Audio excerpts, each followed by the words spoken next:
कि आप इस्कॉन वाले सभी देवी देवताओं को डेमीगॉड्स क्यों कहते हैं? ये तो उनका अपमान है ना माता जी। देवी देवताओं को एक्चुअली हम लोग डेमीगॉड्स, क्योंकि भगवान का अंग है।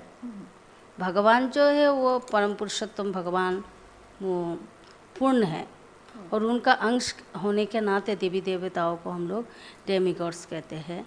और उनका भगवान जैसा एक पैर का सारा जो पार्ट्स जो है, सॉरी पैर नहीं, एक ह्यूमन बॉडी का साथ में हम लोग तुलना करते हैं। जैसा स्टोमक को सारा पार्ट्स मिल के उनको क्या करता है, सेटिस्फाई करता है। स्टोमक सेटिस्फाई होता है, पूरा फुल बॉडी सेटिस्फाई होता है। ठीक उसी तरह भगवान का जब सेटिस्फेक्शन होता है तब क्या होता है, सारा देवी देवताओं का भी सेटिस्फेक्शन होता है। इसलिए देवी देवता जो पूर्णता नहीं है, लेकिन भगवान पूर्ण है, परम पूर्ण है। भगवान पूर्ण नहीं है, भगवान परम पूर्ण है। ओम पूर्णमिदम पूर्णमदम पूर्णमुदच्यते पूर्णस्य पूर्णमादाय पूर्णमेवावशिष्यते। तो भगवान हमेशा पूर्ण है, और उनका अंश होने के नाते देवी देवता भी, वो लोग भी महान है। वो लोग हम लोग से तो बहुत ही महान है, क्योंकि भगवान का वो लोग अंश है और भगवान का भक्त भी है। तो इसीलिए वो लोग हमारे लिए रेस्पेक्टेबल है। हम सभी देवी देवताओं को हम लोग रेस्पेक्ट करते हैं कि कृष्ण भक्ति दीजिए, इसलिए हम उनको मानते हैं। लेकिन वो लोग पूर्ण नहीं है, वो भगवान का सर्वेंट है। हरि बोल। एकला ईश्वर कृष्णार सब भृत्त जारे जैसे न चाहे से तेईस करे नित्य। हरि बोल, हरे Krishna. You want to add something, माता जी? हाँ, तो इसमें ऐसा है कि इंग्लिश में ट्रांसलेशन करने के लिए थोड़ा ऐसा दिखाया, डेमी गॉड्स मतलब ये गॉड नहीं के पोजीशन में नहीं है, गॉड के पोजीशन, क्योंकि वो लोग यूनिवर्सल मैनेजर्स हैं। राइट। तो शब्द के हिसाब से लोग को ऐसा लगता है, वो भी हिंदू लोगों को, राइट।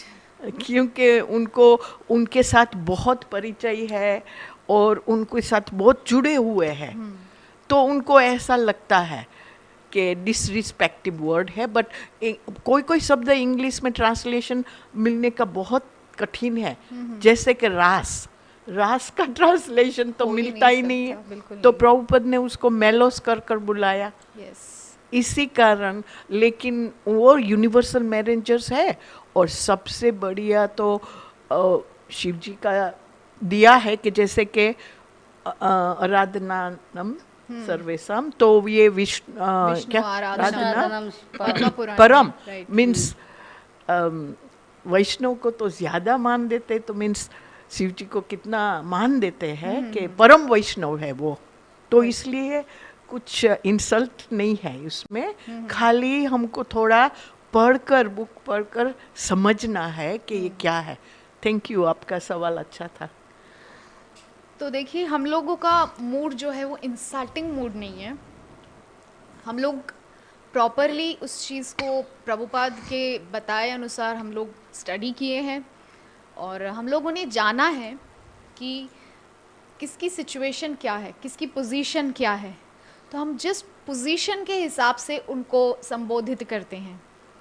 अब ऐसा तो नहीं कि आप सबको, जैसे कि टिपिकल जो बंगालीज होते हैं वो काली माता को भी ठाकुर बोलते हैं, और कृष्ण को भी ठाकुर बोलते हैं, शिव भी ठाकुर होते हैं, सब कुछ उनके लिए ठाकुर होते हैं।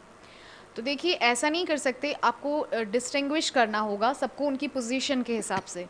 तो हम लोग वही करते हैं। हम लोग जानते हैं कि Krishna is the supreme personality of godhead.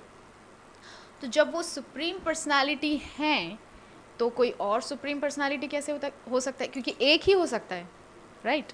Supreme personality एक ही हो सकता है, वो है कृष्ण। तो बाकी सबको तो डेफिनेटली कोई और पोजीशन मिला होगा।